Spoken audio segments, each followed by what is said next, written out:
ఎవరో ఒకరు సినిమాని హోల్డ్ చేసి ప్రజెంట్ చేసేవాళ్ళు అవసరమయ్యారు. I called Karan. అప్పుడు నేను ముంబైలో లేను, ట్రావెల్ చేస్తున్నాను అన్నారు.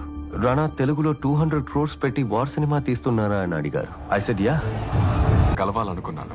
అతన్ని కలవచ్చాను అడిగినప్పుడు ఎస్ ప్లీజ్ కలుద్దామని అన్నారు. నేను అతన్ని కలవబోతున్నందుకు చాలా మెస్మరైజ్ అయ్యాను. ఎందుకంటే అతను మగధీర చేశారు, ఆ తర్వాత ఈగా చేశారు. అతను చేసిన సినిమాలంటే నాకు చాలా ఇష్టం. నేను స్టిల్స్ చూపించాలనుకున్నా. స్లైడ్ 3లో ప్రభాస్ ని చూసి ఆయన ఏమన్నారంటే ఇట్ లుక్స్ లైక్ అవతార్. నేను మనకి ఢోకా లేదన్నాను. ఆ భార్యతనం చూసి నాకు పిచ్చెక్కిపోయింది. వెంటనే నేను దీని గనక మనం ఇండియాస్ బిగ్గెస్ట్ మోషన్ పిక్చర్ అని ప్రొజెక్ట్ చేయగలిగితే అందరి దృష్టి మన మీద ఉంటుంది, మనం ఆ లైన్ రాయాలి అన్నాను. సౌత్ ఇండియన్ ఫిల్మ్ ఇండస్ట్రీ అంటే ఏంటి అని తెలుసుకోవడానికి కరణ్ జోహర్ కి అదే మొదటి అవకాశం.